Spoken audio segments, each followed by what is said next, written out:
Oke, selamat datang di kelas pengantar Green Finance. Hari ini saya akan membahas soal risiko dan peluang di dalam Green Finance. Tujuan pembelajaran pada hari ini adalah untuk menjelaskan risiko-risiko dalam Green Finance, mengenalkan peluang bisnis dan investasi hijau, diskusi, cara mitigasi risiko dan memanfaatkan peluang. Ya, oke. Jadi kalau ngomong resiko, itu kita selalu bagi di Green Finance ini bagi tiga. Risiko fisik yang benar-benar ada dampaknya sama fisik. Risiko transisi karena dampaknya pada perubahan. Yang terakhir terbesar adalah risiko reputasi atau yang disebut biasanya disebabkan oleh greenwashing. Oke, kita mulai ya. Nomor satu, kita ngomong dampak langsung perubahan iklim. Ya, itu di risiko fisik. Contohnya apa? Karena perubahan fisik, banjir sehingga asetnya rusak ya. Punya berupa gudang, tahu-tahu kebanjiran. Terus barang di dalamnya rusak. Kemudian gagal panen, ya, terlalu kering, terlalu basah, ya. Ini biasanya semuanya disebabkan karena climate change, ya. Infrastruktur rusak, misalnya roboh, kena eh, longsor gitu ya, misalnya. Ini yang kita ngomong itu risiko-risiko biasanya seperti itu. Transisi misalnya, ada perubahan regulasi dan teknologi yang ke arah hijau. Ya, misalnya apa? Misalnya kalau regulasi itu tahu-tahu ada pajak karbon. Indonesia itu sudah nggak melarang menggunakan PLTU yang pakai batu bara tahun 2060 ya. Terus permintaan konsumen yang berubah kayak aku harus cari baju sekarang trennya yang sustainable ya. Itu brand-brand besar ya kayak Zara udah mulai eh, dan lain-lain itu kalau di Indonesia brand sustainable itu yang paling top itu namanya Sejauh Mata Memandang. Itu dia punya sertifikasi Sustainable Fashion B Corp. Ya, nanti kita akan bahas di slide-slide berikutnya ya. eh yang menarik bahwa Gen Z dan millennials itu lebih peduli sama sustainable. Ya, contohnya apa? Kemana-mana itu trennya sekarang udah pakai tumbler gitu. Ya, mereka peduli, nggak mau pakai plastik. Ya, mengurangi penggunaan plastik itu trennya udah di situ. Terus kemudian yang ketiga itu risiko reputasi. Maksudnya apa? Risiko reputasi itu maksudnya nama dari perusahaan itu kena reputasi jelek gara-gara greenwashing atau biasanya ya paling gampang itu ngeklaim sesuatu yang hijau tapi palsu. Ya. Nanti kalau kalian pergi ke websitenya TBK ya, TBK itu mewajibkan memberikan laporan keuangan dan mewajibkan memberikan sustainability reporting. Bisa dilihat itu laporannya itu ngomong apa, ngomong ESG-nya. Ya, oke.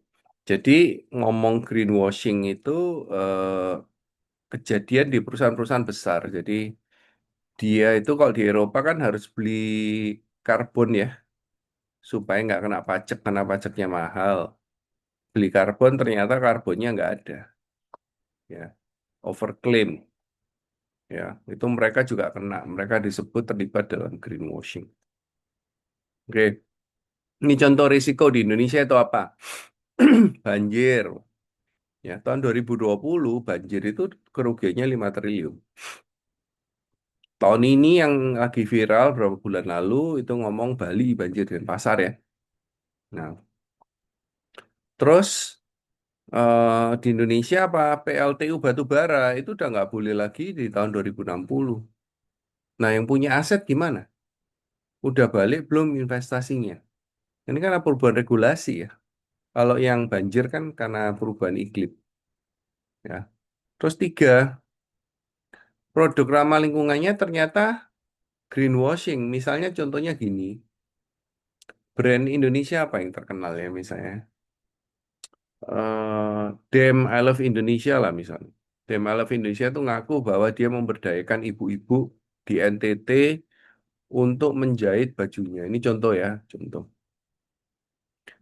Nah, dia kan anu ya, mengklaim bahwa dia ramah lingkungan, peduli sama itu, menggunakan bahan-bahan yang organik gitu ya.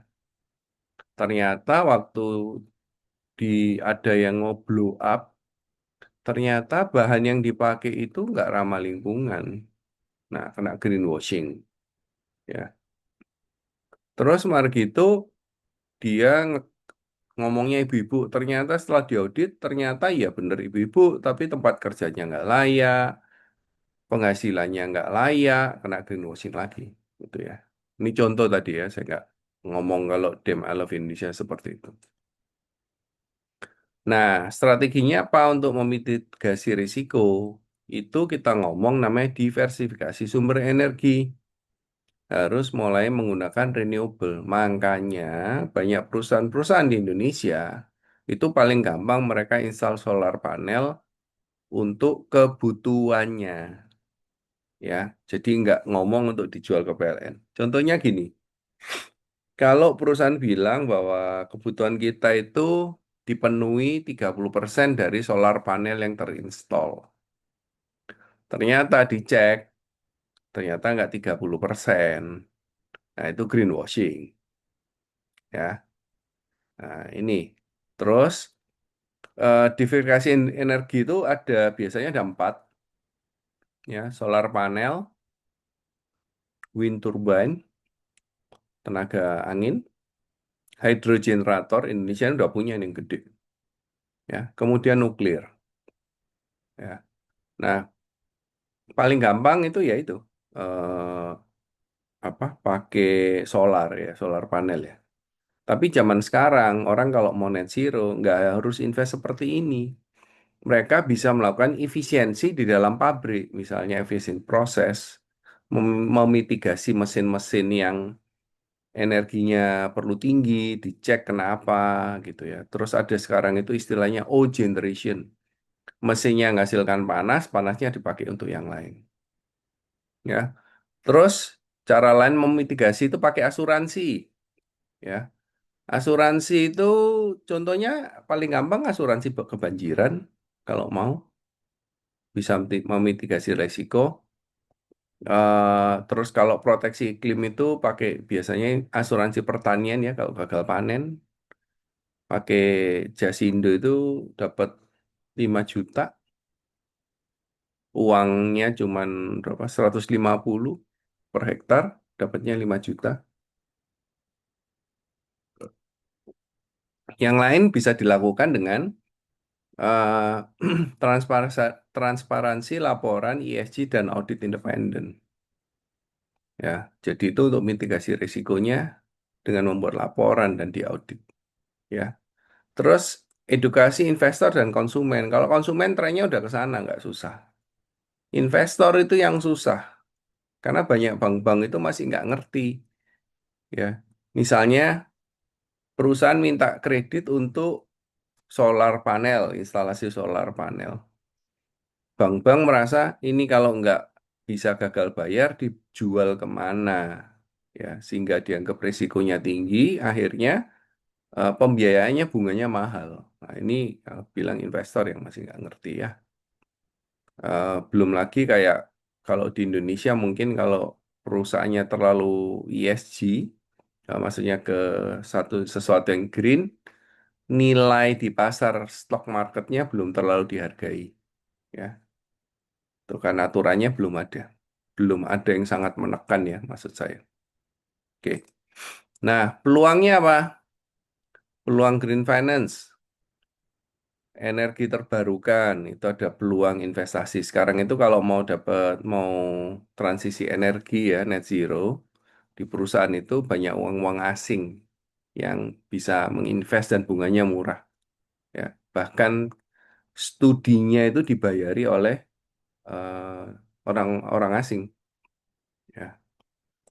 Jadi Contohnya kalau saya itu kemarin melakukan studi dibiayai oleh Jerman. Ya, jadi perusahaan saya diaudit bisa diefisiensikan menjadi berapa, kemudian pakai metodenya untuk campuran energinya pakai apa. Ya, itu studinya di Bari Jerman. Ya, habis ini masuk ke fase 2. Fase 2-nya itu mulai implementing. Nah, itu kita mulai biasanya ada mix financing, blended finance yang bunganya disubsidi. Ya. Transportasi hijau. Anda bisa melakukan sendiri dengan apa? Dengan punya kendaraan bermotor listrik, ya, mau mobil, mau sepeda motor, ya. Terus ada bisa pakai public transport. Public transport itu secara umum itu karbon yang dihasilkan lebih sedikit, ya. Nah, apalagi di kota-kota besar, MRT, LRT itu tenaga listrik. Kalau di Surabaya itu yang bus kota yang keliling itu yang warna merah itu, Damrinya Surabaya udah pakai listrik, di Jakarta sudah pakai listrik juga, ya. Jadi ini potensi peluang lah untuk Anda bisa lakukan. Terus pertanian dan UMKM hijau, ngomongnya organik, eco fashion sama circular economy.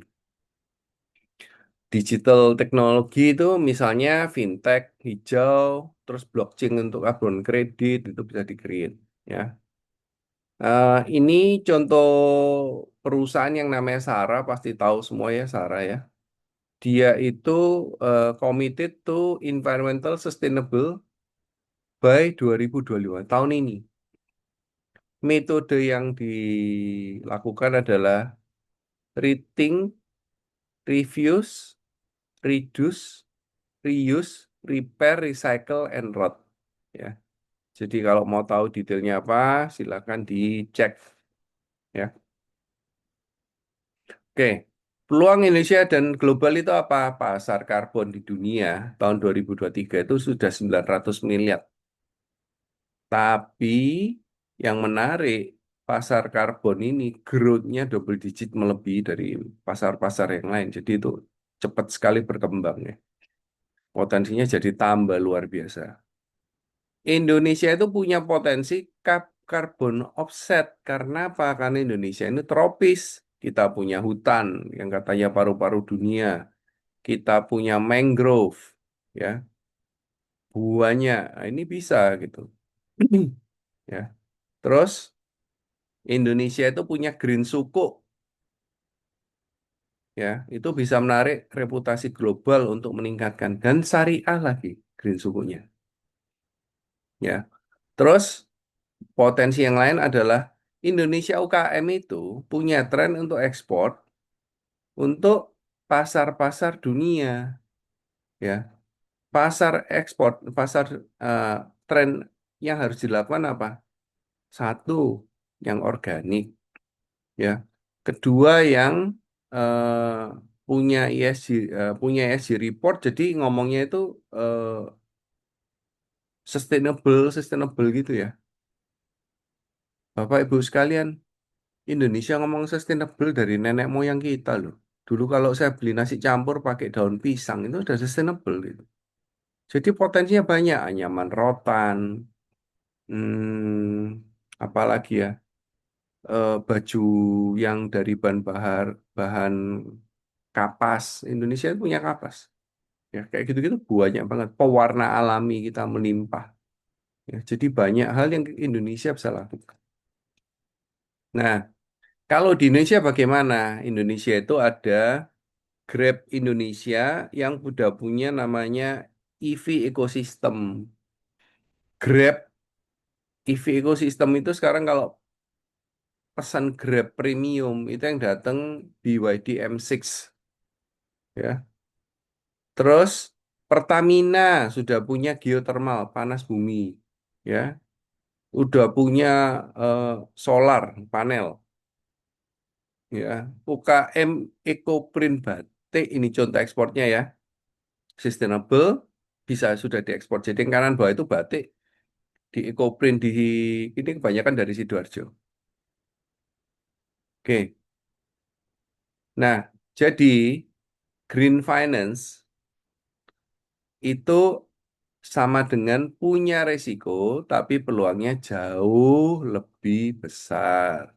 Ya, kalau resikonya green finance itu fisik, transisi, dan reputasi. Peluangnya apa? Renewable, UKM hijau, digital, carbon market.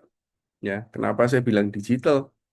Indonesia loh sih kayak konten banyak banget dan sangat kreatif. Ya.